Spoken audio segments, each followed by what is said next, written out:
I was really excited when Phil asked me to come up here and do this talk, because to me, this is an area that is so important to me. And regardless of whether it's leadership or teams or individual work, it all revolves around the same thing, and you'll see here in the talk that I do now. So if we look up here, right, leadership requires a relationship bridge. And the bridge part of this really creates followers. And without followers, we have nobody to lead. We need followers. Well, where do we get followers? Really, it's through our behaviors. It's as simple as that. We've overcomplicated a lot of what it means to lead. And hopefully by the end of this, you'll believe that as well, if you don't already. But before we start that, what I want to talk about is what gets in the way of leadership, because I think that's really important as well. And this is a workshop that I do quite often. For any of those that are familiar with a gentleman named Pat Lencioni, he wrote a book called The Five Dysfunctions of a Team. And I first read about this model that he used about 5 years ago. And as I read this, it really mirrored a lot of the work that I was doing in regards to team around behaviors. What are the behaviors? What I love about his model, and I'll go through this, and to me, I look at this as whether I'm in Evanston at a table, or I'm at my kitchen table, or I'm at an office table. The behaviors or the dysfunctions are oftentimes the same, and I think that's what's important for us to recognize here. So when we start with this model, we look and say, well, our first dysfunction in an organization, or on a team, or in a relationship is lack of trust. And lack of trust is not simply, I can't leave my stuff here because I'm afraid somebody's going to take it. This is a deep-seated lack of trust in that I can't say what I want to say, maybe, because I'm afraid that if I do, I'm going to be ridiculed for it, or maybe I'm going to be retaliated against because I speak what I'd really like to say here. Or what can also happen is what I say is not acknowledged. That I make a point, I make a suggestion, and then nothing ever happens with that. And if we don't have trust in that regard, then we never really have conflict, which is our next dysfunction. Without conflict, we can't grow. And unfortunately, I think what happens to us oftentimes is the organizations we've been in, or the relationships or the family environments we've been in, that conflict has always taken on an aggressive approach, meaning that we're not aggressive on the problem, we become aggressive on each other. And not necessarily physically, but it could just be in terms of our behaviors and how important that is. But so if we don't have trust, if we don't have real conflict, then we never get to this next level, which is around commitment. We don't commit to something that we really don't feel as though we've weighed in on it. We will go along with it, but we don't really buy into it.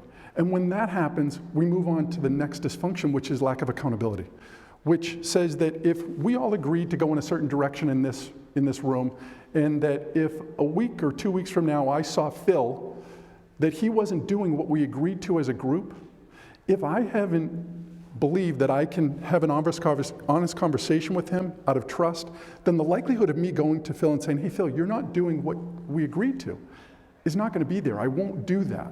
And oftentimes when we think of accountability, we think negative again, right? That this is punitive, where I think we need to change how we look at accountability. To me, accountability means ownership. This is about taking ownership for what we agree that we're going to do together. But if we don't have accountability, then we never really have attention to results. What we do is we have people that show up and take care of themselves. Or maybe I just take care of my team, but I don't take care of what's in the best interest of the group. And we can certainly think of this in an organization where this happens at all levels. But to me, I see this in a home life as well, in that if it's with a spouse, and I don't feel as though I can trust to have honest conversations, then we never have real conflict, we don't have real buy-in, we don't hold each other accountable to things, and our inattention to results in terms of the relationship is not there. I go to a man cave or whatever I do, I distance myself from the situation. That's what happens. So to me, as I said, this is a diagnosis, but that's all it is. Well, what are the behaviors? Again, as we talked about them earlier, I believe that leadership is about behaviors. This quote, if your actions or if your behaviors inspire someone to dream more, to do more, or to care more, you're a leader. That's it. If we notice up here, it's not to tell somebody to do more. to manipulate somebody to do more. It's to inspire, right? And it's our actions, it's our behaviors that inspire. Another thing that's missing from here is a title. This is not about a title. I don't need that. I can be a 6th grader and I can inspire somebody to do these things. And that's what this is about. I did a workshop, or I did a talk to a group of high school kids, and they were introduced to me as emerging leaders. And I stopped and said, you don't need to be an emerging leader. You can be a leader today. We can't wait for emerging leaders. We need leaders today. And that's only going to happen with behaviors. That's it. So most of you, if you haven't traveled this, you're certainly familiar with this bridge. And this really is going to be the theme of how we build these relationships today. The Golden Gate Bridge is a little under 2 miles in length. And if we look at this one massive cable that runs between those two towers, it's about 3 feet in diameter. Yet if we would do a cross-section of that, you would see that really it's about 27,000 individually wrapped cables. And those cables are wrapped into about 61 bundles. What's also interesting about this bridge is that there's actually a place where you can look at this on a video, on a thermometer video, and you can see that the middle part of this bridge actually sags and rises about 16 feet in a day. 16 feet in a day. Now, obviously, if you're on this bridge, you're not going to feel that, hopefully, or we've got some real problems. 16 feet in a day. And I think if we think about that in terms of our relationships and how we interact with each other, we're no different in terms of it's our behaviors. Our behaviors are these cables on this bridge. That creates the strength of the relationship bridge that we cross every single day, whether at work or at home or in the community. We're constantly building cables, right? And within each of those cables, we're building bundles. And I'm going to talk really today about, think of this in terms of 5 bundles that we're going to look to build. What's interesting about this bridge is it's constantly being maintained. Cables that are corroding are being replaced, bolts that need to be replaced, it needs to be painted. All the time, this thing is being worked on. The same thing with our relationships. That if we want to build that relationship bridge and inspire others as leaders, then we need to be doing the same thing. It's about intention to constantly developing our own behaviors and asking ourselves where we are. This is what happens when our bridge doesn't remain in top shape. This was a picture of a bridge in Nepal. At one point, on the day that this thing was first erected, I'm sure it was great. There were no questions. I would walk across that thing without hesitation. But over time, what has happened with this versus the Golden Gate is nobody took care of it. There was just taking on this bridge. Overuse, nobody paying attention to what was going to continue to keep this bridge strong. And when we look at this in terms of this talk and what we do when we leave here, it's really to ask ourselves that question, right? What type of relationship bridge are my behaviors building? What have they built in the past? What do I want them to be in the future? And when we talk about this in terms of leadership, really, again, it's about 5 behaviors that I'm going to talk about today. And it's an acronym based on cables that constantly I'm thinking to myself, how am I building these behaviors? Which of these behaviors is important in this situation? And we need all of them. Just like in the Golden Gate Bridge, that I can't only develop or take care of or maintain one side of the bridge. Well, you can only go south. Don't go in the north direction because we don't really take care of that the same way. We need to do both sides. So when we talk about our first cable, that first behavior that we're going to build here, it's around congruence. And congruence really is simply about walking the talk. Is what I say and what I do, is it the same? And we can think about this in terms of integrity, right? To our word. Is what we say and what we do, is it the same? We can certainly think about it from organizations, right? Where there's a lack of integrity. An organization that says our employees are our most important asset. Yet, if you ask the employees from the research that I come across, most don't feel that way, right? There's a disconnect. There's a disconnect. And this can happen at home too, or in the community. That if I have a 15-year-old daughter right now that's going through driver's ed. Now, if I'm driving down the highway and she's in the passenger seat and I'm looking at my phone like this and answering emails, What good is it going to be for me to get in the car with her and then say, listen, you better be safe when you drive? There's a disconnect, right? She's going to look at me and say, you lack integrity. What you say and what you do is not the same. I have a 22-year-old. Now, the same thing for him. If I'm to tell him to drink responsibly, yet he sees me sitting around a fire pit, putting down a 12-pack of beer on a weekend night, where's the congruence, right? He would say, you say one thing, you don't do it yourself. There's a disconnect there. What's important with integrity, though, is there are times when we are not able to stay to our word. That doesn't mean that we need to lack integrity, because there is always an opportunity to try and repair the damage that's been done. If I were to make a commitment to something and then something comes up that I can't do it, well, to just walk away from it is a lack of integrity. However, it might be to find somebody else to take my place, to support them in other ways. That just not keeping our word is not enough to say that we're lacking congruence, that there are opportunities that we need to take.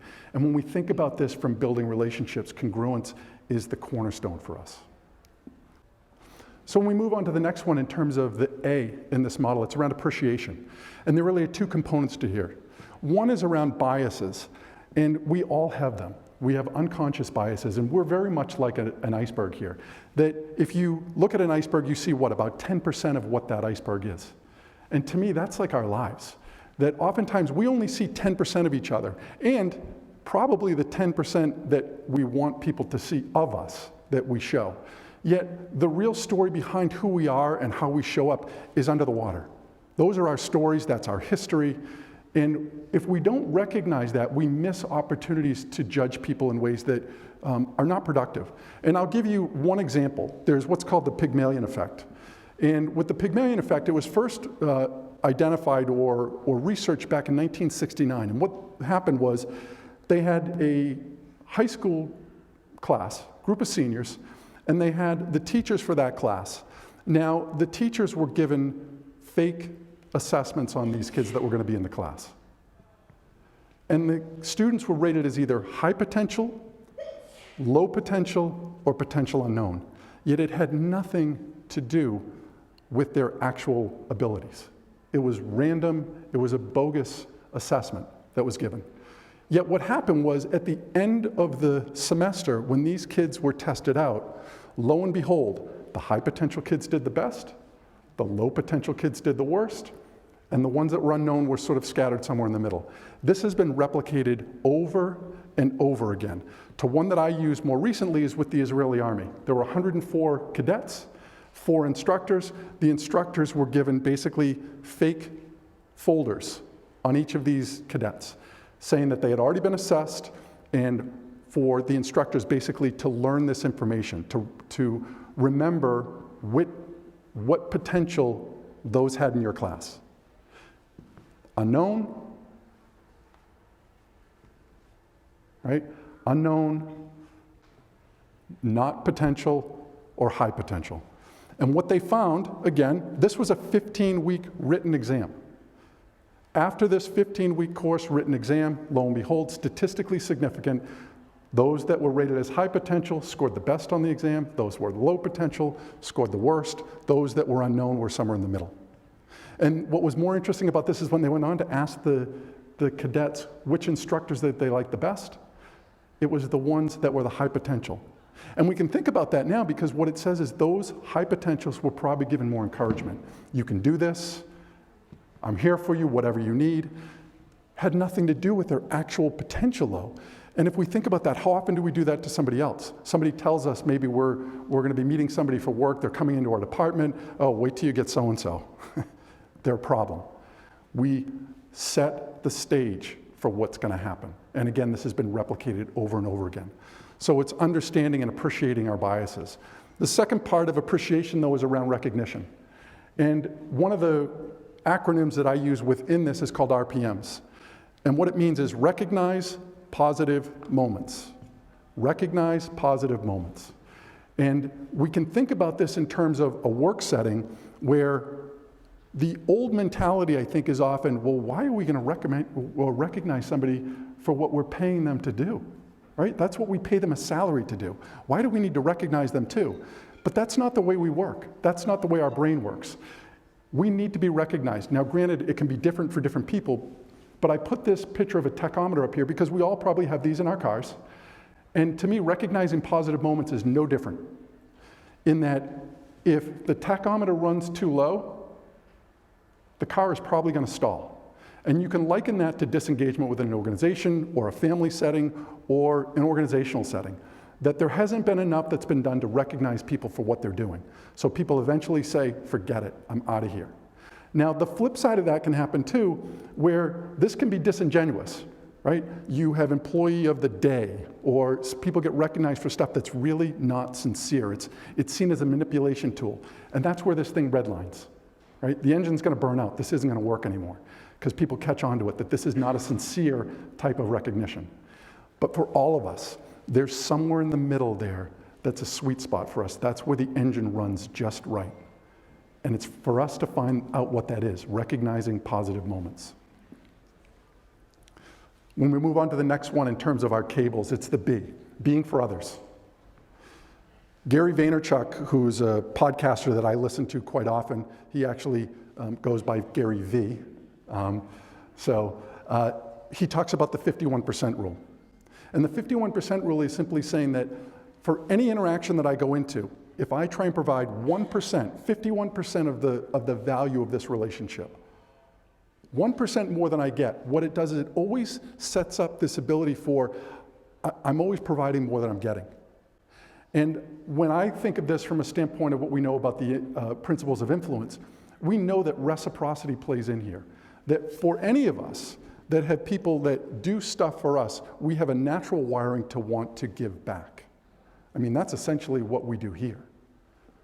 And how important that is. That when we're out there for others, we get it back. Now, the difference is that when we're around people that it's an 80-20, we eventually burn out of that situation. If I'm the 80 or if I'm the 20 in terms of the value, people are going to leave me at some point because I've been a taker the whole time. The other part of the B here, though, is around belongingness. And again, when we talk about research and the impact of belongingness, we know how important that is. And as a leader, the ability for me to make somebody feel comfortable to come inside of the group is so important and such a responsibility for me as a leader to build that bridge. That if we don't do that, we don't survive. It's as simple as that. And we don't need to go back tens of thousands of years, but if we did, we can look, that was a death sentence. If you voted somebody out of that tribe, they could not survive on their own. They would perish. And I would argue it's the same thing today. That when people are isolated for too long and pushed outside of a group and not allowed to come in, they die. It's a different death, but it's still a death. And it's so important for us as leaders to create a sense of belonging, and that's what this does. So when we move on to the next one, this is about listening, and there are actually 4 different components to this. I do a class on conflict management, and I say if there was one superpower that I would want to have, it's around listening. And listening on these 4 bases, because I believe that if we really understand how to listen, that conflict almost can become negligible because we've listened in the ways that I'm going to talk to you. So the first one is listening with our ears. And that's listening for tone of voice, body language, or word structure, what's actually said. And I'll give you an example of that. Is I could say, I didn't take your book. So I didn't take your book. But if I say, I didn't take your book, what does that probably mean? Somebody else took it, right? Or if I say, I didn't take your book, something else happened to it, right? But I didn't take it. Or if I say, I didn't take your book, I took your computer, I took your wallet, I took something else, but it wasn't your book. That's not on me. But the point here is that's the same sentence. It's the exact same sentence, but how I stress the word has a completely different meaning to it. And again, I've got a picture up here of earbuds. But if we think about this from a standpoint of noise-canceling headphones, really that's, to me, the ultimate in listening, because what I've done is I've eliminated all the other background noise that goes on, and I've really tried to listen to you individually. I put all the other stuff aside, the chatter, the things that are going on, somebody else's conversation, and I'm truly listening to you. So that's part 1. So then we move on to listening with our eyes. And this is about body language. facial expressions. I'm sure we've all been around people where somebody says, no, I'm not angry, or I'm not upset, and you can tell just by looking at them that you know that clearly there's a disconnect between what they say and the emotion they're probably feeling. There are two resources that I will use quite frequently. One is an author named Joe Navarro. He wrote a book, What Every Body is Saying. And he was a 20-year FBI agent that did profiling. And he talks about our autonomic nervous system and how we really can only hide so much, and then the rest of it just bleeds out of us in other parts of our body, particularly our feet, believe it or not. And the interesting thing here is he said whenever we would interview people, we would have them sit away from the table because we would want to see what their feet are doing, because that was something that they couldn't control. I can control my eyes, which for all of us novices, when we think about trust, we think, oh boy, you can't trust them, they can't look at you in the eye. Well, some people just have a social phobia and they are uncomfortable looking people for too long in the eye. It doesn't mean that everybody lies because they don't look at you, but that's the first thing that we go for. And it's funny because it's the first thing, if you're a career criminal, that you probably know how to master, because that's the easiest thing to get people onto your side. And then we all say, I can't believe it, they looked right at me. How could they have lied to me? Well, that's why. So eyes are certainly very important in terms of looking at the situation. I was working with a group, and the director was telling me how when she's in a meeting with her boss and she's feeling frustrated, her neck gets red. It starts to flush to the point that her boss will look at her and they have a sign like, basically, you might want to extract yourself from the meeting, because he can see in her. Now again, that's part of the autonomic system. She can't control that she's getting red. It simply shows.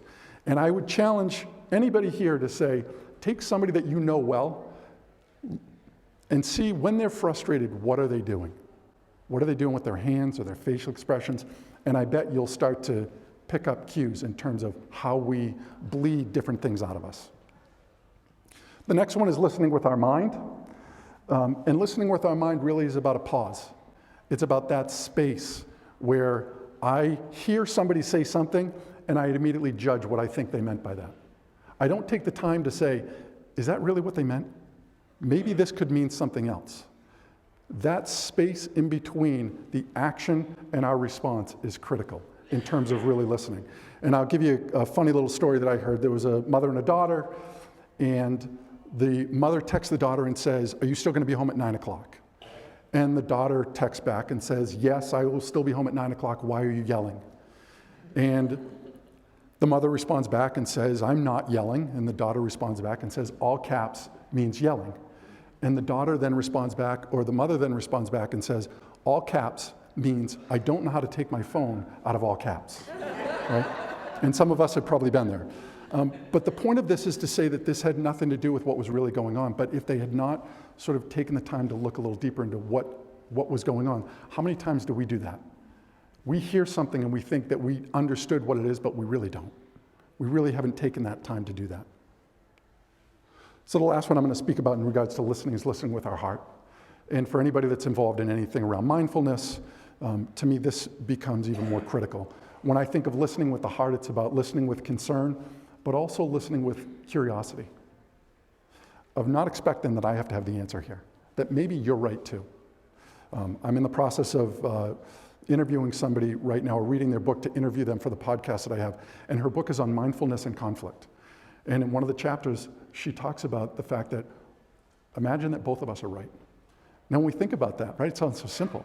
Imagine that both of us are right in this. It changes the level of emotion that I probably bring to that if I can come to this with a sense of, maybe we are both right. It certainly, we know, opens up our ability to think of different options. Because if I'm in a place where I don't feel threatened, we know just from a standpoint of how the reptilian part of our brain works, that when we are threatened, blood drains from our head because it goes for our extremities, because we're waiting. This is going to be fight, flight, or freeze. We're going to need to do something here. And when we do that, when we put ourselves in that heightened state, we're taking brain away or blood away from where we need it most, and that's in our brain, to think of different options. Different options. So the next one that we talk about is empathy. This is the cable around empathy that we're building. And this is about trying to be in a place where I really try and put myself in your shoes. I really try and experience what you're experiencing. And again, I think when we do that, when we're able to really be empathetic and think of what it might be like to be in somebody else's shoes. That changes how we approach things. I was listening to a podcast the other day, a gentleman named Hal Elrod, and he was talking about how quick he is at times to when he walks down the street and he sees somebody that is maybe being disruptive or certainly not what he was doing, or maybe they're living on the street, and how quickly it is for him at times to judge them based on that situation, but not really taking into any account to say, I wonder what it would be like if I had grown up in their environment. And that maybe I'd be even worse than they are right now if I grew up in that environment. Yet we build up a story ourselves to think like that's them, that's not me. And empathy provides an opportunity where we really have to try and imagine what it's like to sit where somebody else sits. The last one that we talk about in terms of this cables model, this final cable that we talk about, is around specifics. And if we look up here, right, we've got reality and expectations. And ideally, we want those things to sit in the middle, that those are the same. Reality and expectations are the same thing here. But oftentimes, they're not. And it's because of our communication, is that we don't really have clear expectations of what we need from each other, either in a work relationship or in a personal relationship. What do we need from each other really to make this thing work, to make it viable? And then if we do have clear expectations, do we really hold each other accountable to those things? Oftentimes, that's where I see the disconnect. And if you can think of it this way, what we've done is we've circled right back up to the top again around congruence. That if what I say for expectations and what I do myself, or the accountability that I hold you to, I'm out of integrity when I don't do that, when I can't live in this space where the expectation of you is the same expectation I put upon myself, and that we agree to that and have a clear understanding of what that means. So important, so important. Now, for some of you, you might be thinking, this seems like a lot of work at times to be able to do this, especially if this is not a place that you have sort of looked at it in this way in regards to cables. And I'm going to tell one short story before I go on. For those of you that may be familiar with this is the marshmallow test.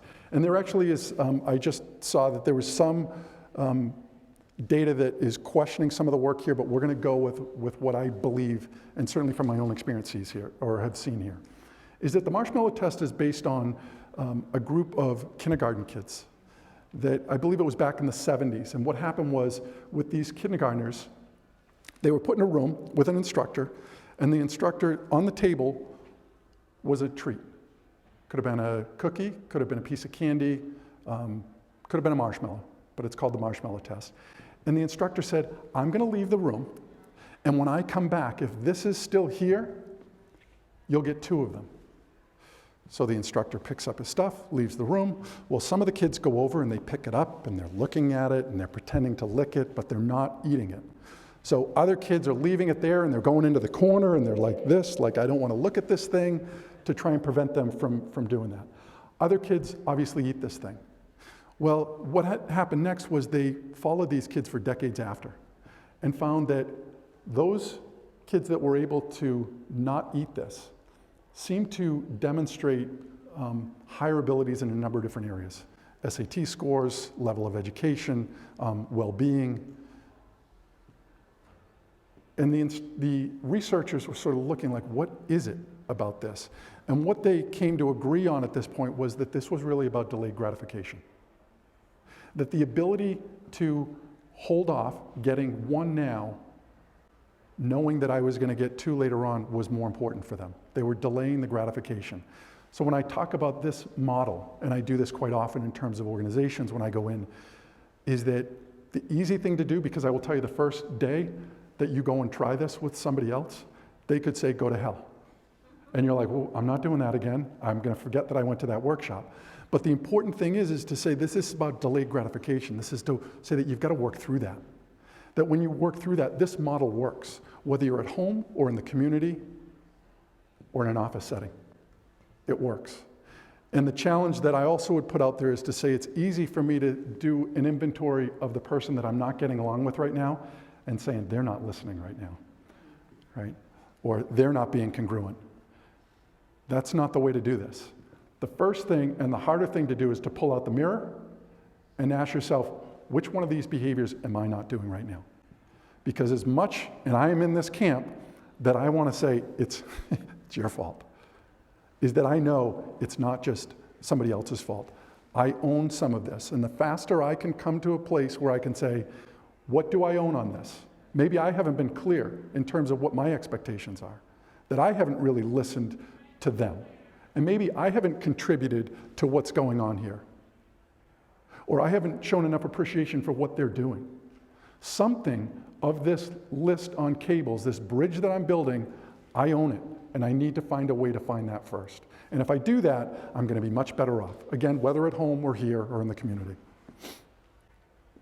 So I will end this with, you are the architect, the engineer, and the builder. Architect, engineer, and builder. It's your behaviors that will determine what's built. What kind of bridge will you be crossing? And each one of them is up here right now.